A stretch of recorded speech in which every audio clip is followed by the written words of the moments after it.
Hello, welcome once again to another episode of Conversations with a Martial Artist. Thank you for joining me.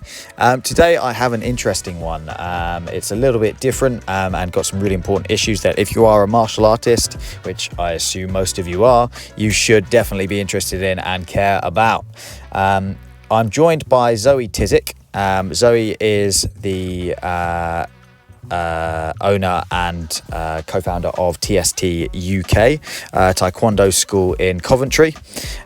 She is a 6th degree black belt in Taekwondo herself, so very, very experienced, very skilled martial artist, and we talk a lot about that. But more so than that, I wanted to invite Zoe on to talk about a campaign that she's running currently, GCSE for Martial Arts campaign. She will go into a lot more depth in it than I ever can, but her mission is to get martial arts reinstated onto the GCSE PE curriculum. It was recently taken off, so if you are a martial artist of any description, it doesn't matter what martial art you practice, this is an important one for our younger generation of new martial artists. So I will include all of the links to how you can support the campaign. It is totally zero cost, so please follow the link and sign her petition.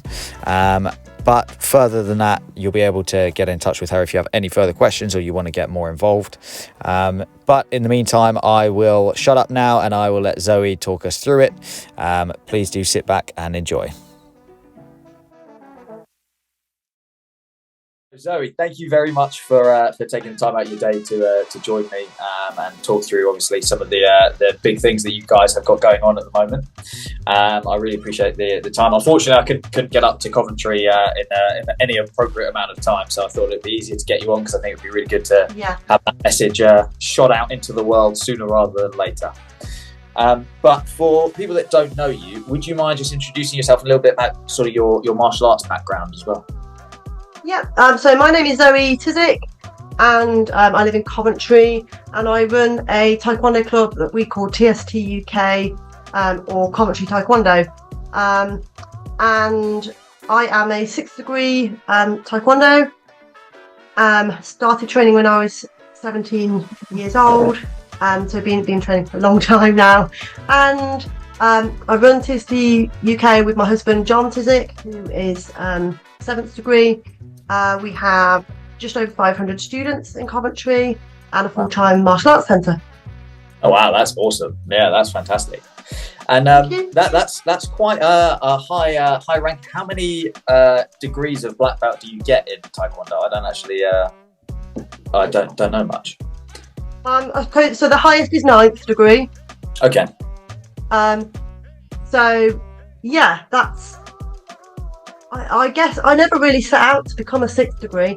He just kept taking gradings, and then so okay, maybe I should do another grading. And then I think a couple of years ago, my husband said, "You probably should do another grading now." So yeah, did that. But yeah, I just kept going really. Wow, that's pretty rare. I mean, to be fair, I've spoken to a lot of people that've done it over a long period of time, and most of the sort of high-ranking guys that hold like a status like that, they tend to be very much the same way. You just sort of keep turning up and you sort of fall into it, and then before you know it, you're 20 years in and you've got various grades. Is that a master grade in Taekwondo? Do they call it by that? No, my husband's a master, so 7th degree. Yeah, so I'm. I know. I don't think I'm ever going to do another grading. I hate grading, so every time I do one, I say I'm never doing that again. It was horrific. So I don't think I'm going to become a master, because I think one master Tizick is enough for the world. Bit of a hassle. Yeah. What are the gradings like at that sort of level? Because I mean, I imagine obviously you've done plenty of gradings in your time over Taekwondo, but does it take much of a big step up in sort of black belt onwards? Yeah, so you have to have a minimum amount of years between 1st and 2nd is 2 years, between 2nd and 3rd is 3 years, and then 4 years, 5 years. So you have to have your minimum years, and then obviously you have to do all the physical requirements. They're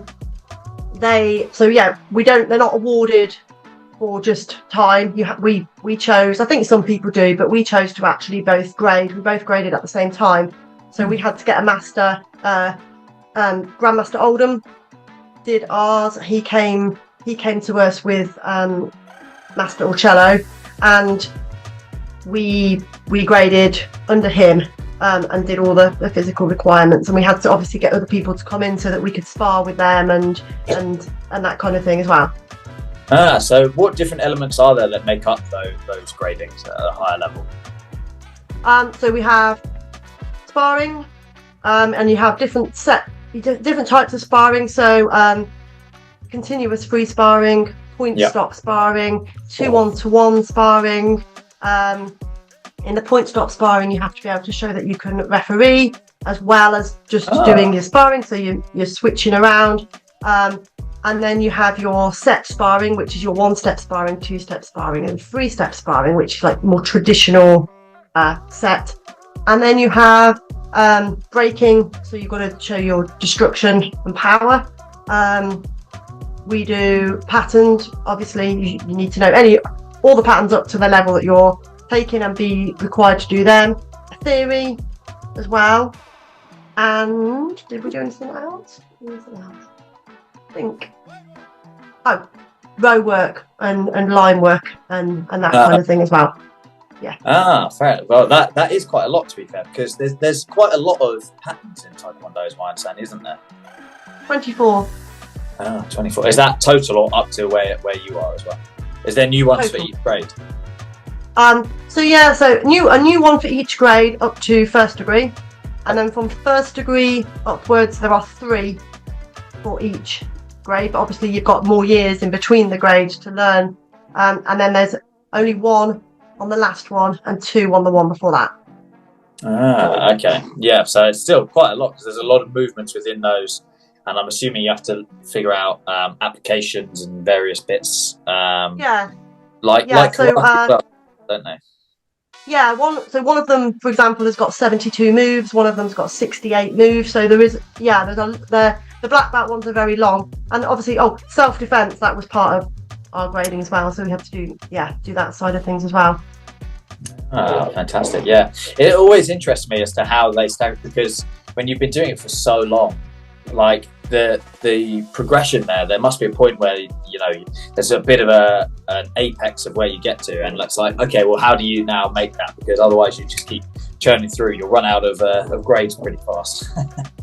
yeah, absolutely. I think there becomes an age as well where physically you're not at your peak anymore, so you've perhaps done that maybe when I think maybe like around third, fourth, fifth degree, and then obviously we're now getting a bit older, so we have to, because we're teaching 7 days a week, our school is open, which doesn't mean that you're training necessarily 7 days a week, so we have to find time in the daytime to go to our dojo and do our own training as well, making sure that we were fit enough and that kind of thing for when we grade.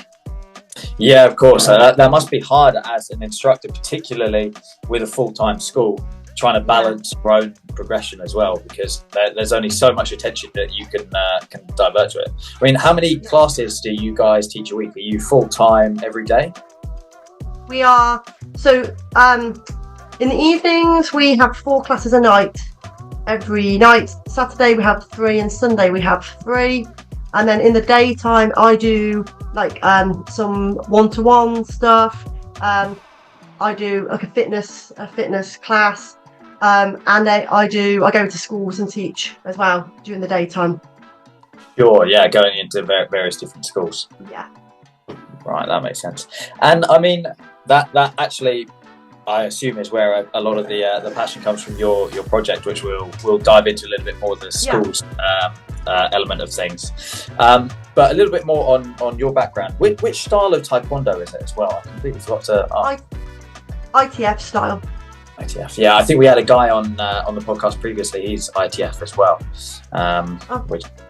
Do you know much with the difference between? Have you played with much, or have you always been ITF? I've always been ITF, but obviously I know the differences between the two, and we have had students that have come to us from WTF style Taekwondo as well. So sort of chatted to them and been able to see their style and what the differences are there, really. Yeah. Is there something that you can sort of, as a Taekwondo instructor, you can immediately see differences between them, or is it more subtle? Yeah, you would know straight away if somebody was WTF style just by watching them.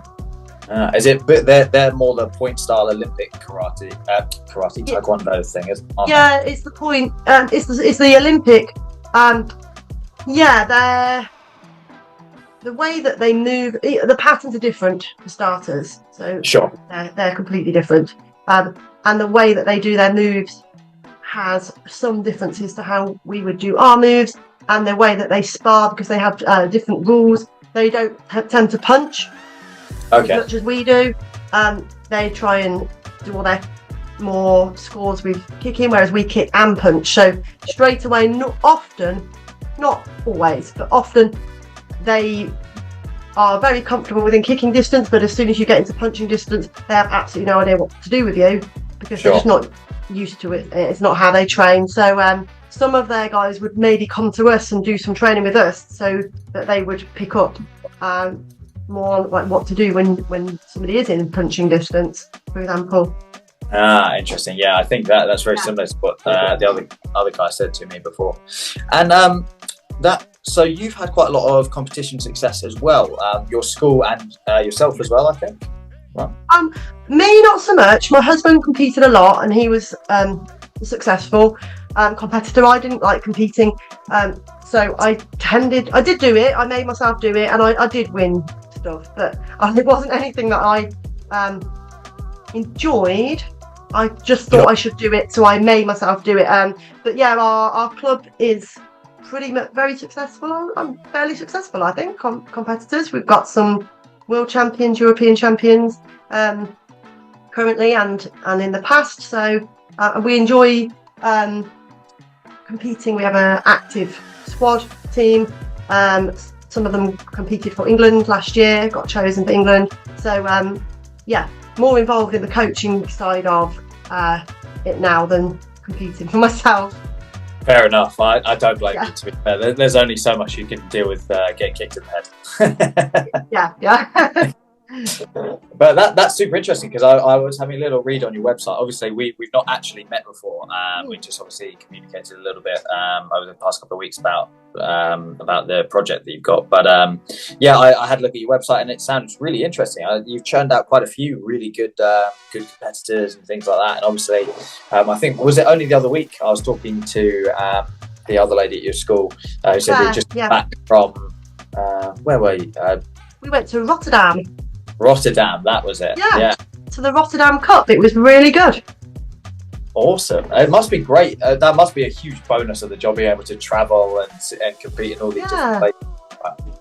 This is a more recent thing for us. We always competed in England, obviously, but then we had children. So competing and having small children doesn't really work particularly well, because you can't get fit enough, and then they want to come with you, and then they run onto the ring when you're so then we kind of stopped. Then that was when my husband started competing, and I didn't really compete at all, because I would be looking after small children on the ring side.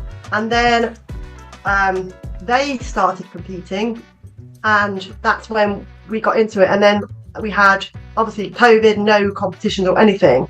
So since then we joined the ITF Union England, and really because we were really happy. We were independent. We were very, very happy independent, but we liked Master Hollingsworth, and we met him, and we really liked his coaching style, and we liked him, and we wanted to give our students more opportunities to travel and compete, because, like you said, they'd kind of reached quite a good level, but we wanted them to be able to progress a little bit further. So we met him, which is why we joined. And then since then, they've had opportunities where we now go. And it's really good fun, because all the kids, they're brilliant bunch of kids that come, brilliant bunch of parents that come. They've all made really nice friends. And like, we spent the day in Amsterdam first before we went to Rotterdam. So we did a bit of sightseeing. Quite frankly, I think the kids will do anything to get out of school for a day or two as well. Fair enough. Yeah, I know we're enjoying it. Yeah. Oh, amazing. And that's really interesting. So how does that work with sort of subscribing under one master's banner? How does that sort of materialize, and what does it actually mean? What does it mean? I guess it means different things to different people. We used to train, we trained with several different people, then we've been independent. We've been independent for about 10 years and very happily independent. But like I said, we thought, how can we give our students better opportunities? That was the only reason for us to not be independent. It just means that, for example, when they took a team to European Championships in Spain last year, that our students were so we could have been chosen. So we gave opportunities for our students. So we had 7 that got chosen for the team to represent England, which we wouldn't have been able to do anything like that. We could have gone independent, but we wanted them to represent their country. So it just gives us more opportunities for them, really. Fine, I understand. Yeah. So that master obviously has his name attached to things and connections, and then they get invited, and you're within that pool and that umbrella. Yeah, so you have to go to, like, they had to go to a certain amount of squad trainings. They had to compete, and then they got ranking points for the amount of competitions, what they won, and so on throughout the year. And then basically they were chosen then by Master Hollingsworth for their ranking points and what they've done throughout the year. Okay, that's interesting. So yeah, you've got to earn your spot on that squad, I guess. It must get much competitive as soon as you've signed up for that. Yes. I mean, Taekwondo is not a small art either. You know, there's Taekwondo schools all over the country. So I imagine it is not an easy achievement getting in there. No, absolutely no. Fair enough. And you said your little ones, do they also train now as well? They've inherited the gene.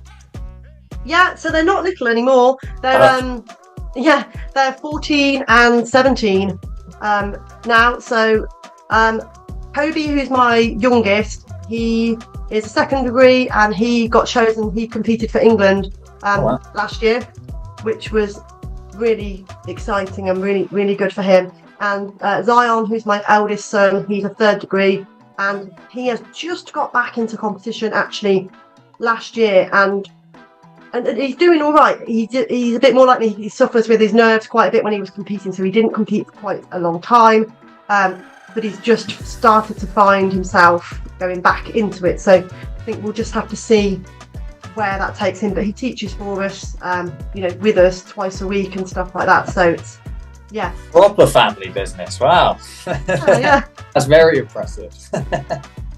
Yeah. And is it sort of a mixed bag that you guys teach? Are you kids and adults, primarily kids, primarily adults? What's the story? Both. We do. We have 4 classes a night, so we teach 4 to 7 years old, 7 until about 11, and then they go 11 to 12 until about 14, 15, 16-ish, depending on how they're getting on, and then they'll come into the adult class, and then we have adults for every night as well, and then we also do family classes on the weekend. Okay, right, yeah. So you've got that full spectrum. Yeah. Oh, that is very interesting. And what is it that sort of have you ever played with other martial arts as well, or have you always been Taekwondo? I've always done Taekwondo. My husband did karate and Aikido as well as a child. Okay, fair enough. Yeah. And is there anything in particular that's sort of you think makes you gravitate towards Taekwondo more than anything? Yeah, it's the kicking. Fun.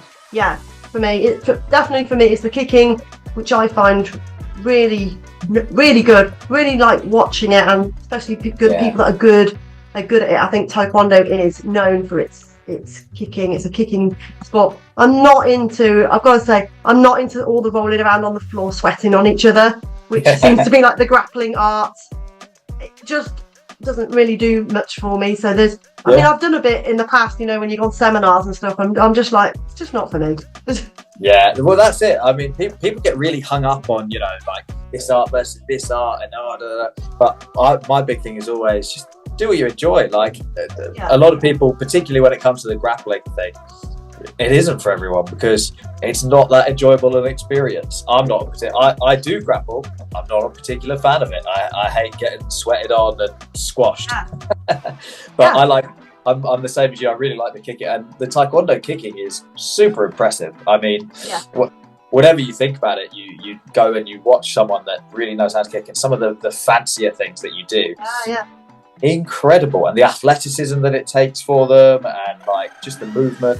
I love it. I'm always trying to play with like very poor imitations of Taekwondo kicks.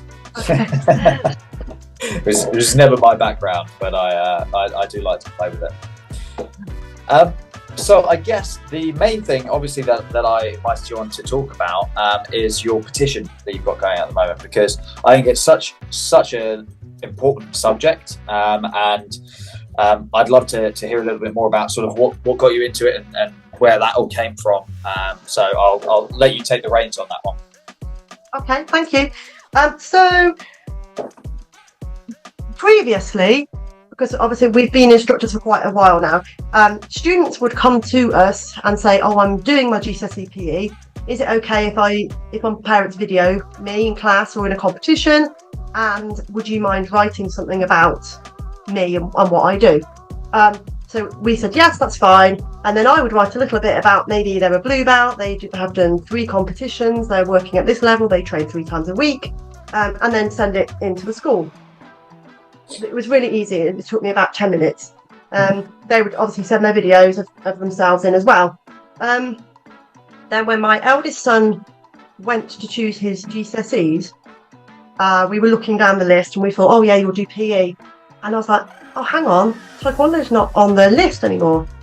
And he was really disappointed, because I think he was probably a 2nd degree at that point and was really quite good. And the more I started looking into it, and I realised they've removed all the martial arts, not just Taekwondo, they've all gone.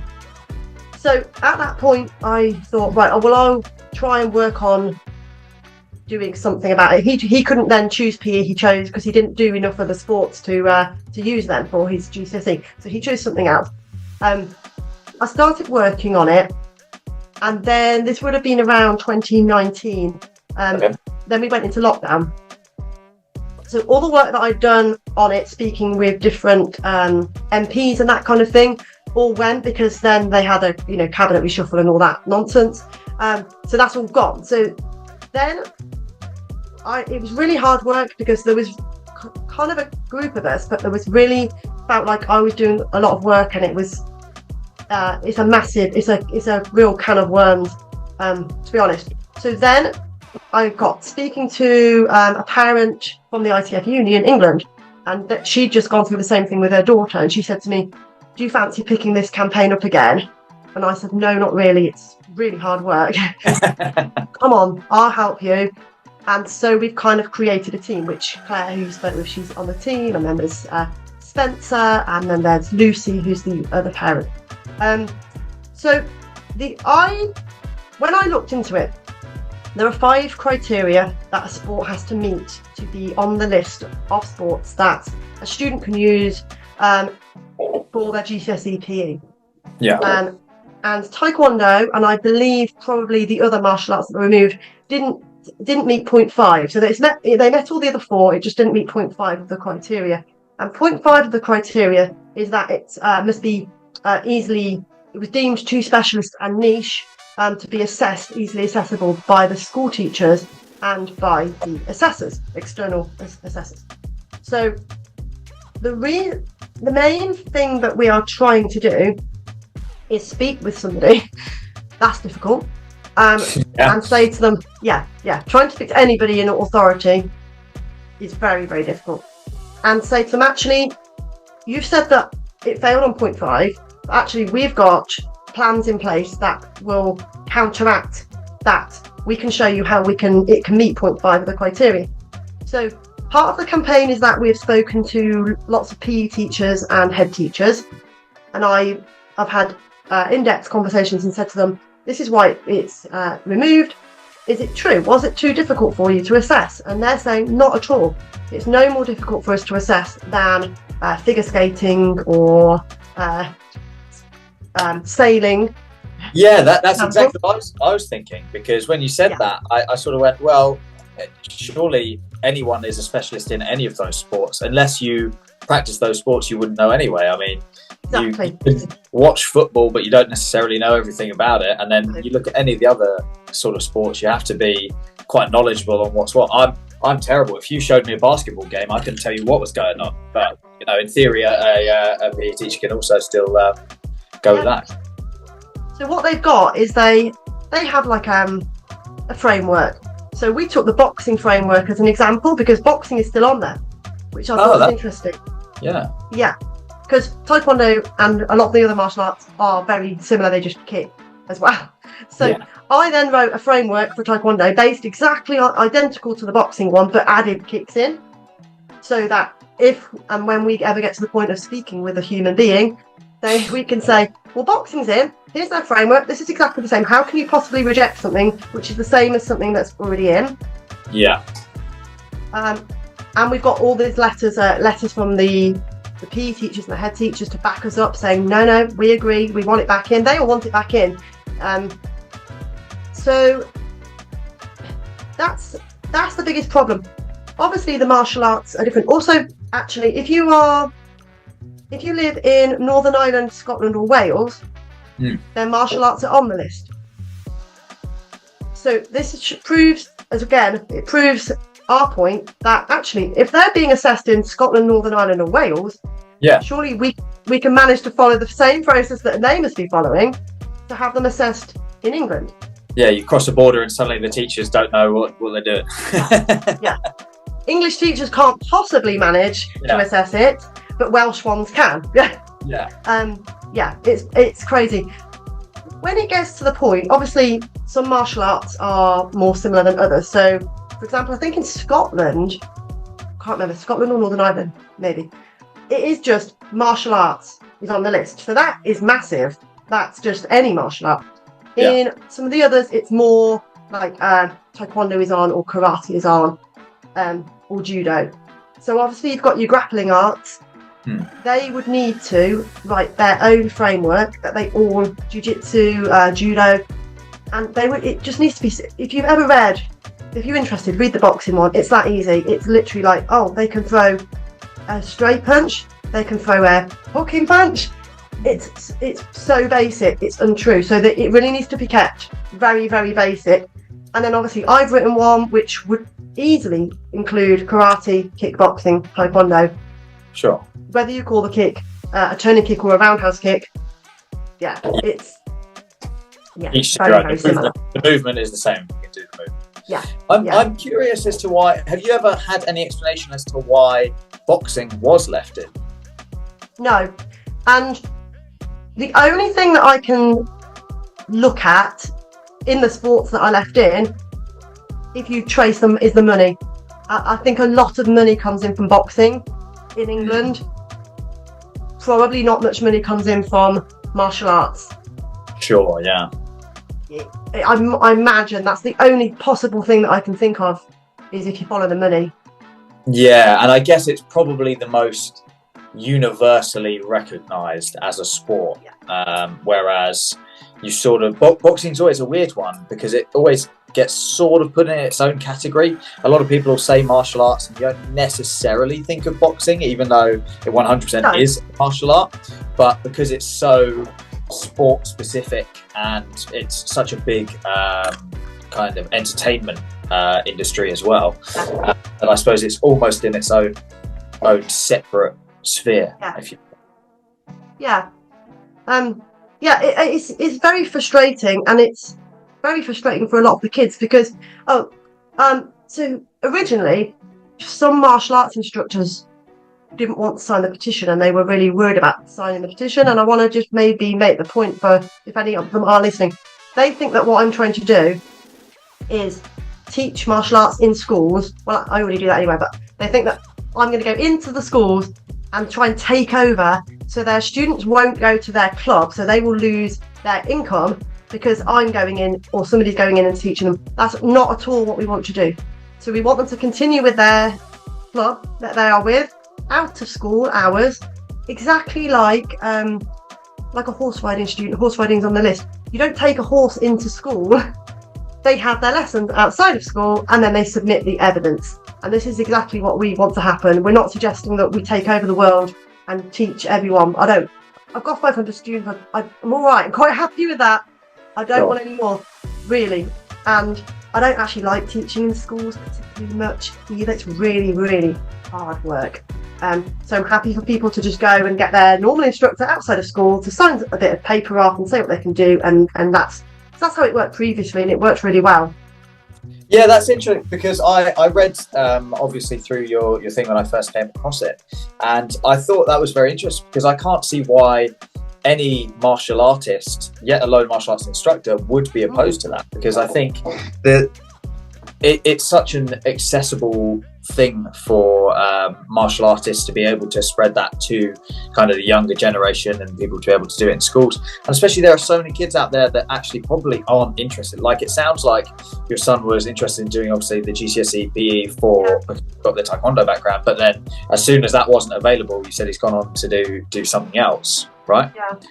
And I would be very much the same. When I was at school, I was the worst kid, not especially PE.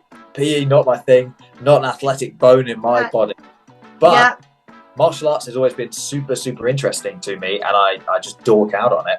So having the option to do that probably would have made a serious impact in what I chose to do at school. And there's probably a lot of that. Because the government are so pro, let's get the kids fit and healthy. And then actually by taking away that option for them, they either drop PE, so they're not doing a PE at all, or we had one boy who was a third degree, he was a world champion, who had to do table tennis instead. He's a world champion taekwondo. He doesn't want to play table tennis. It's almost an insult. And the teacher was just like, yeah, but you'll get an A in it anyway, so just play table tennis and it'll be fine. It's like, you're completely missing the point. Yeah, that doesn't sound that productive. No, very, very frustrating. So we need 10,000 signatures, right, before the government will respond to us. I imagine that the response that they will give to us is the response that they've given in previous attempts, because judo had a really, really big attempt quite a way back now, and it will be, no, martial arts didn't meet 0.5 of the criteria, which we know. And like I said, we've put stuff in place so that to prove that it could meet 0.5 of the criteria very easily. So we're expecting that. We're expecting them to kind of reject what we want.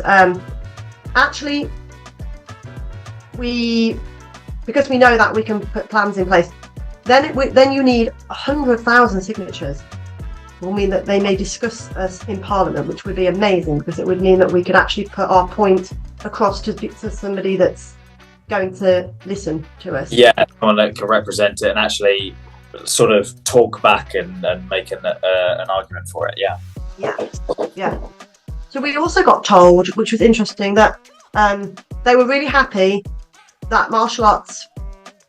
They were really happy that there was a move away from, they called it middle class, male orientated sports. And I'm thinking, there's nothing middle class or male orientated about martial arts. If you went to an average martial arts club, it's not middle class people necessarily. And there are so many girls and females that train in martial arts, but they were kind of saying how happy they were that it had gone, because that's what they were moving away from.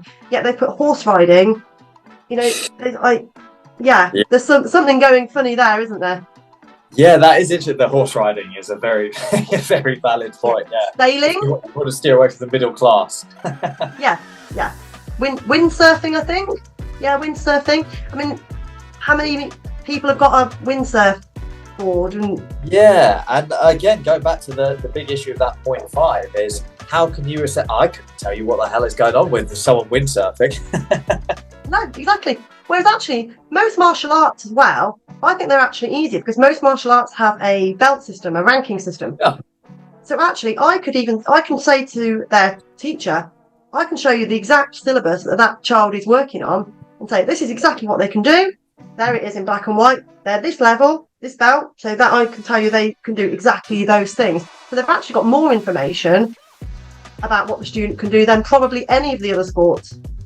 Yeah, 100%. I mean, especially the kids, like even systems that don't typically have belts and things. I know they tend to have, if they teach kids, a junior ranking system, because kids especially need something to sort of guide where they are and things like that. So it is, you're right, most of them there is some sort of curriculum, particularly again for the kids and juniors under 18s. So yeah, it does seem a bit backwards. Yeah, very.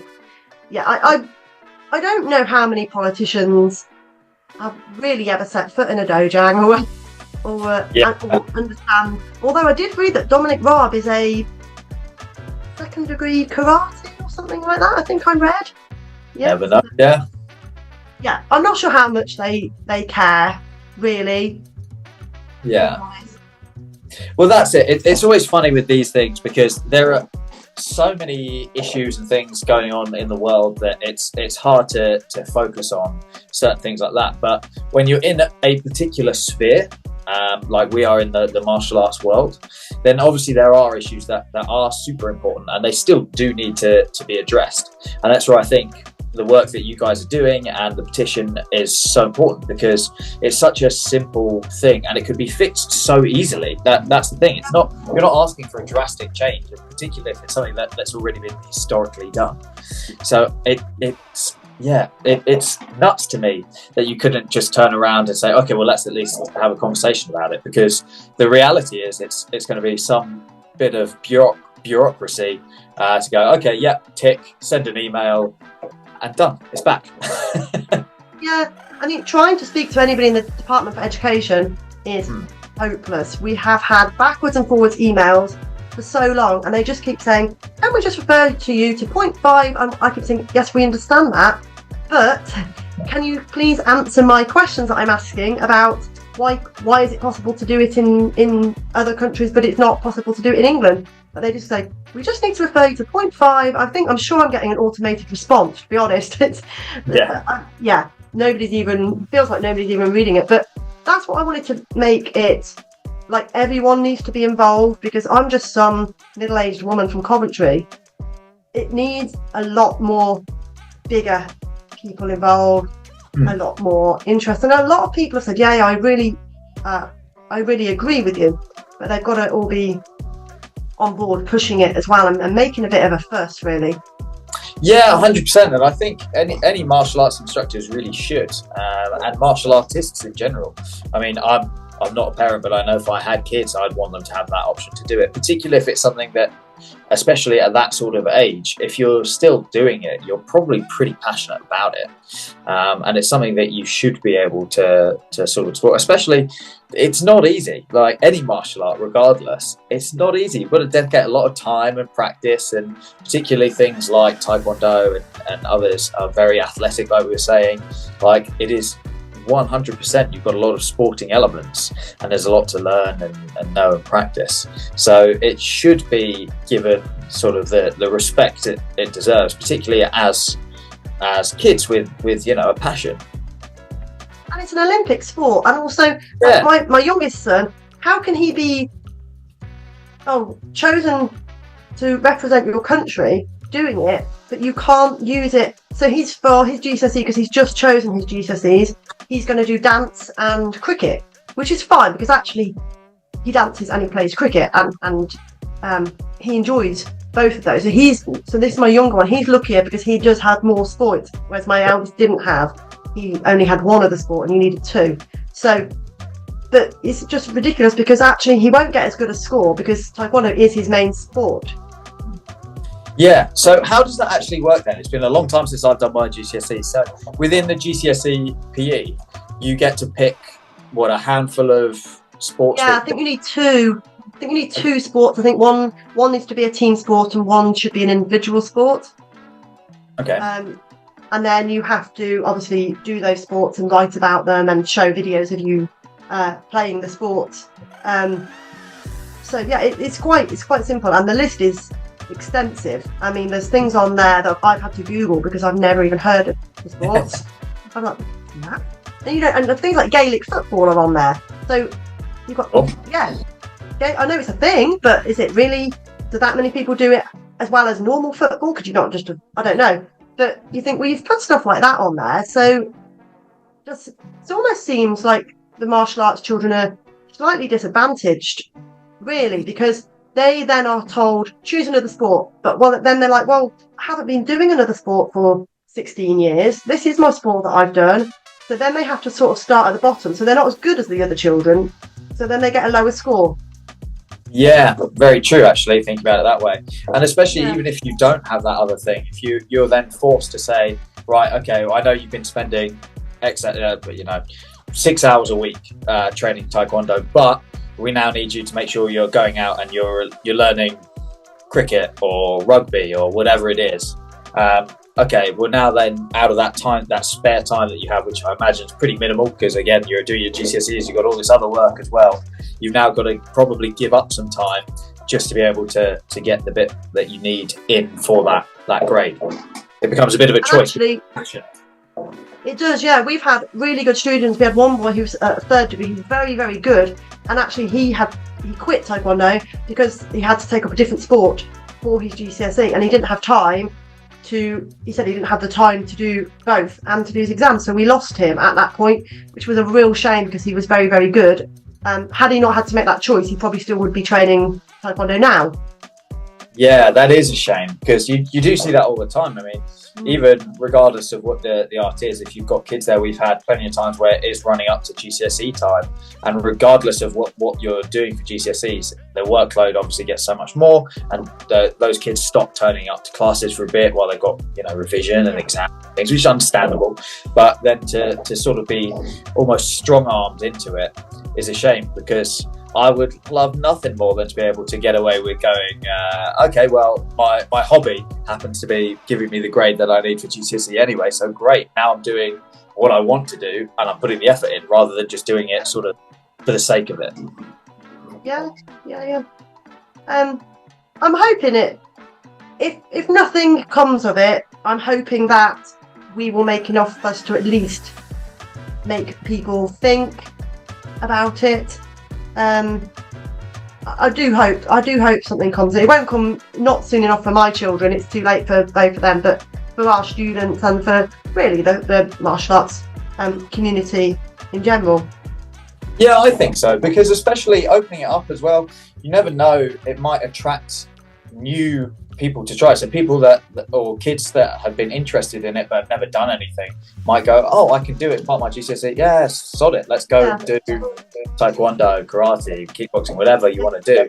And actually they might find a real passion about it, and that could be someone that in 10-15 years time is like a world champion or an instructor or something. They will never get that. We did have that. We had a girl who joined us because she'd taken GCSE PE and read down the list and fancied trying Taekwondo, and she became a world champion I think she was blue belt when she got her world championship. And actually, if it wasn't on the list, she would never have even come and tried Taekwondo in the first place and achieved what she managed to achieve. Yeah, that's incredible. That's a great story. But I forgot about her until you just said it, actually. You can have that one. yeah.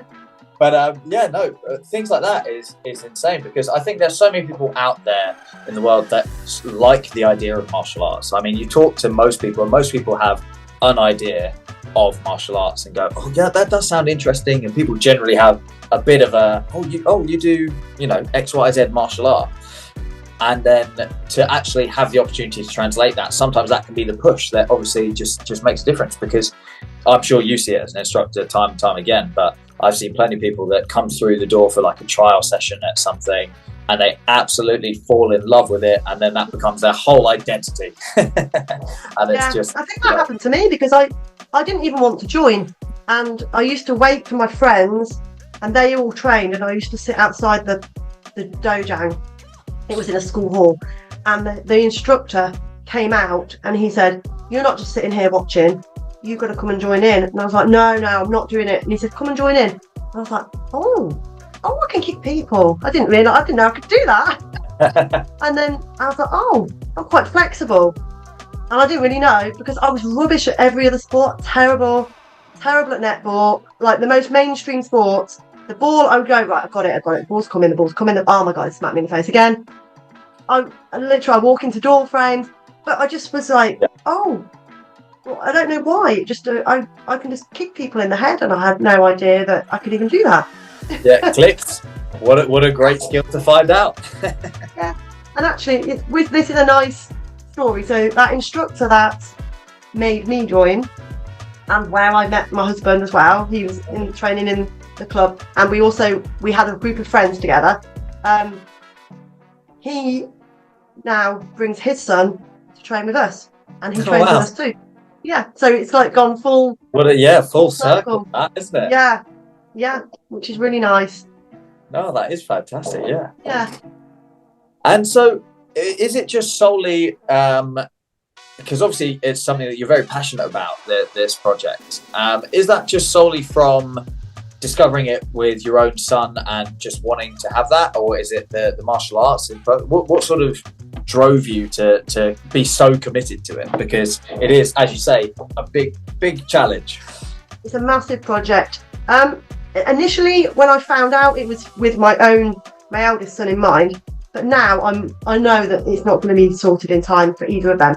I just think it's the injustice. I feel like the injustice for the whole martial arts community, that these young people have committed themselves to maybe 6-7 days training a week, flown halfway around the world to compete, missed out on things like school parties, birthday parties, because they're training, like they have to go to certain amounts of training to get picked for things, and yet their mate who kicks a football around in the park can do that for GCSE, and the martial artists can't. I just think it's the injustice of the whole thing, actually. Yeah, no, that's fair. I mean, especially because there is so much focus on, particularly with traditional martial arts like Taekwondo, with the discipline element and the hard work and things. So it's much more strict than any other sport you get. You know, everything else is sort of you can go and play a game with your mates, but with martial arts, there's obviously there's an element of discipline, and I believe Taekwondo has obviously come from a bit more of a military background, so it's very strict on the rules and working hard and that strength of character and things, which is fantastic for young people to develop. But if you're sort of giving things up and you're having to work 10 times harder than your mate for no benefit whatsoever, it does seem a bit unfair. I think so. Yeah. So what's the actual process then to get it done? So obviously you said you need signatures on the petition, which we will put links down for anyone listening. We'll cover it at the end, but I'll put it in the description. So you need the certain amount of signatures to get it sort of discussed. And then where does it sort of go? Where do you envisage the project going? What do you need to do? So we need the signatures. As you said, we're expecting a rejection at 10,000 because of the 0.5. What we need is people to write to their local MPs and their local councillors. What we need is instructors to ask their students and collect their letters, and then they can either send the letters to me if they wanted to contact me. I can give them my address, and I could because we've collected a load of hundreds of letters from students saying, we want it back on. This is how it's affected me. It's affected their futures, and we plan on sending them in to somebody in the House of Commons. Again, trying to find out who and what, because there are, interestingly, there's like no phone numbers and stuff like that. You can't talk to anyone. So we're kind of still trying to plan what will happen, but we're collecting everything, so we've got all the evidence ready for when we need it, and we are going to submit it. Whether we turn up, whether we post it, I don't know yet. We'll decide. We've got our big banners that we put up at like events. So we've got a competition this weekend, and we've got a pull-up banner with the Martial Arts GCSE thing with the QR code on. We've got leaflets, so if anybody wanted a leaflet or some leaflets to hand out in their clubs, again, if they just contact me, I'll post them out to them, and they can share them around for us.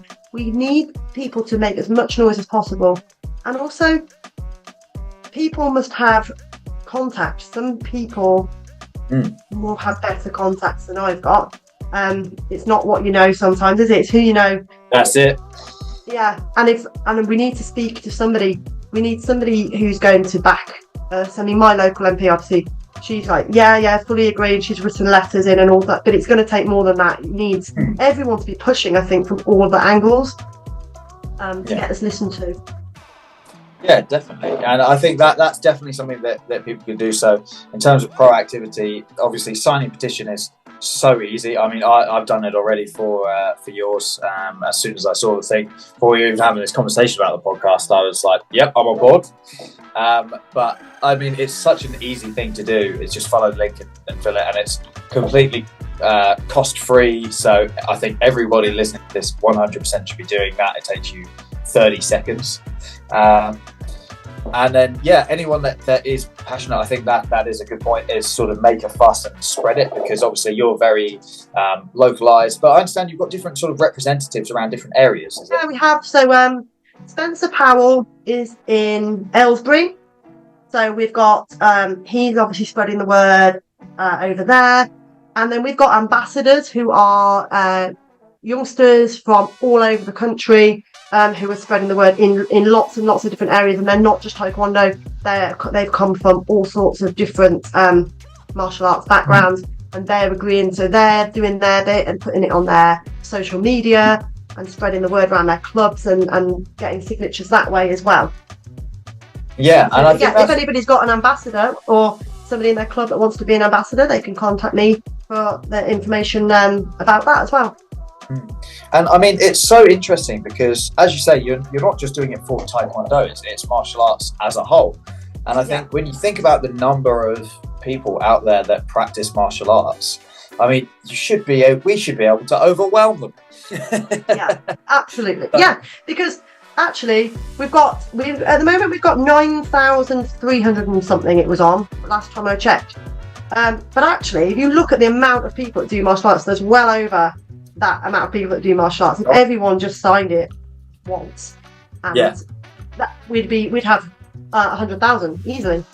Yeah, that's it. I mean, you think about the size of clubs and the frequency. I mean, you go to any area pretty much, and you look at martial arts near me, and there'll be a good few clubs there, and they can range in size. But the thing is, there's so many people in the UK that are passionate about martial arts and practice it, and for such a cost-free, simple thing, I think it's a no-brainer.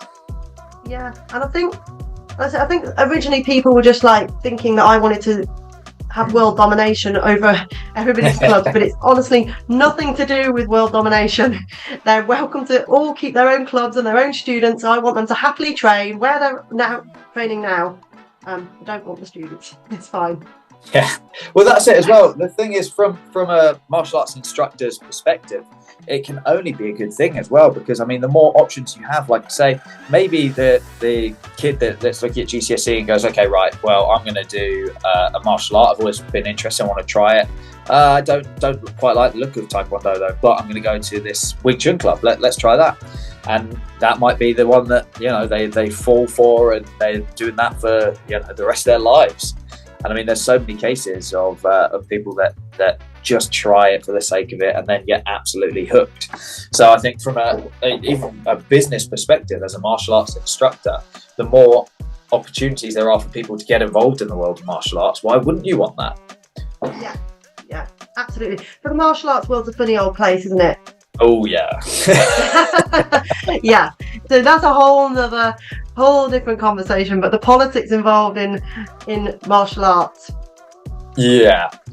that is definitely one of the hurdles but that's where something like what you're doing here is so universal that it shouldn't matter.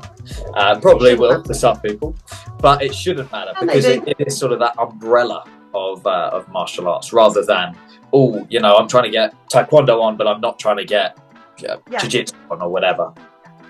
Like I say, if and when, touch wood, maybe it gets to the point where we're speaking to somebody about a framework, it will need the different martial arts to be involved. in Yeah, how of course. because I can't write a judo framework. I don't know anything about it, so they would need to have a conversation, and that's down the line. But yeah, that they would need to do that separately from, I think, from the striking arts, which would probably be able to have the same framework. Yeah, and I mean that makes sense, and as you say, interesting that judo had that push for it previously. Yeah. But so I guess it comes down to getting the attention to it, and then drawing up frameworks that are, you know, able to be spread out and easily understood by any teachers that want to look at it, regardless of background. That's the grand scheme, essentially. If you are interested, take a look at the boxing one. It's just, you can just Google it. They're just online, and you've never seen anything so simple in your whole life. It literally is like jab, cross, hook. Can you move left? Can you move right? Yeah. Okay. I mean, probably a very, very beginnery person would be able to do that. So I think the more simple, the better. I don't care how easy it is if it gets martial arts back onto the list. Yeah, that's it. I mean, it's not about the difficulty of it, or even because it's not a qualification in martial arts. It's just the ability to practice martial arts and have that count for something academically, I suppose, isn't it? Yeah. And I went to a BJJ competition actually the other week, which was a weird experience, like the weirdest experience of my life, because I'm used to taekwondo competitions, and it was nothing like a taekwondo competition. It was quite quiet. Oh, okay. Oh. Yeah. But everyone was really nice, and I walked around and I said, "Oh, excuse me, can I give you one of my leaflets?" Because I wanted them to be involved as well. And everyone was lovely, and they spoke to me and they agreed. And then one man said to me, he said, "Actually, I don't agree with it." And I said, "Oh, can you tell me why not?" And he said, "Yes, because," he said, "what if you're doing it in school and then the bullies, you're sort of teaching bullies, maybe they might hurt somebody else, but it's intentional." And that's when I said, no, we're not coming into school. I said, I'm talking about the kids that already come to you outside of school, them using it. So again, he was worried that we were going to try and go into school and potentially, I guess, put martial arts in the wrong people's hands, which could be a concern, I guess. Yeah, but I suppose that's interesting, that the concerns that people have, because then, yeah, you're absolutely right. I guess that the image of it is, okay, right, we want to include it in the curriculum, in that we want to be, you know, you have your English, then you go to maths, and then you go to taekwondo, and then you go to English again. Well, that sounds perfect to me. I'd be there for it. But yeah, but it's not that at all. It's just that, it's not what we want to do. Being able to count towards it. Yeah, it's active. Yeah. Yeah. Oh, that's fascinating.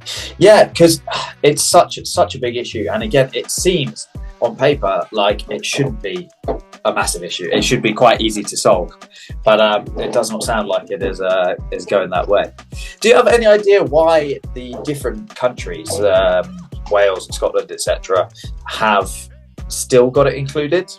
Is that just because the powers, what do you call it? You know, sort of derivations of power, where they've got the different assemblies? I really don't know. I mean, Wales are quite interesting at the moment because they're adding a lot of new things as well. They've just put skateboarding on. Oh, right. Skateboarding. Okay. I know, which is that's brilliant. Or something, though, isn't it, as well? Yeah. I'm sure. Yeah, it is, yeah.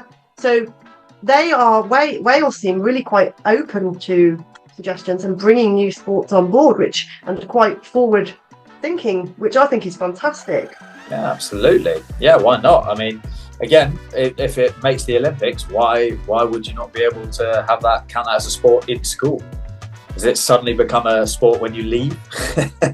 Yeah, exactly. And actually, if it's keeping kids active, healthy, outside, off screens, all that kind of thing, push it more. I don't understand, really. No, I mean, there are so many benefits to martial arts that I think it's crazy to me. And it is probably, obviously, you and I are both very biased on this subject. But yeah, it seems crazy to me that you wouldn't. I can't think of negatives of having it there. It's just an option, isn't it? Like you say, it's that freedom of choice. Yeah. Yeah. Well, that is very, very interesting. So what I think we'll do, let's try and drum up as much support as possible. Anybody that is listening or watching to this at the moment, the links to the petition itself will be in the description. So you can go and click that and just take 30 seconds of your life and please just fill it in. Also show some support. I'll put down the social media links as well so people can sort of follow the campaign and bits there and support. And then, as you say, I'll put some of your details as well. Contact via the Martial Arts for GCSE page is probably the easiest way if anyone's interested. And they want to, like you say, become an ambassador or take some leaflets or find out more information or anything like that. I mean, you guys are very approachable and very good. So thank you very much. Yeah, thank you. That would be absolutely brilliant. And thank you for speaking to me about it. And yeah, it's been good. Yeah, it's been fantastic. And again, I genuinely do really believe in the project. I think I'll be sending it around to lots of people, and I'm quite fortunate in that I obviously know a lot of martial artists of different eras and styles, so I can I'll be doing my best to nudge people along. Thank you very much. Thank you. That's fantastic. Yeah. All right. Well, Zoe, I will. We'll wrap up now. But thank you very much for your time. I really appreciate it. You're welcome. Thank you very much. Thank you very much for listening. I hope you found that interesting.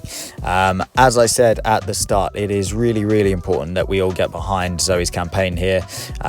It may not seem like a super pressing issue if you're not doing your GCSEs, but it affects every one of us, and if you can support the martial arts community, that is much appreciated. As I say, I have put in the link below to the petition. Please just take 2 minutes of your time, fill it in, sign it, and help us progress this further. Think about the next generation of martial artists for us and those that rely on martial arts to grow. Please also don't forget to support the podcast. You can get in touch with us whenever, and make sure you follow us on Instagram, YouTube, Spotify, subscribe, rate it, give us some positive feedback, share it with another martial artist, and I will see you on the next one.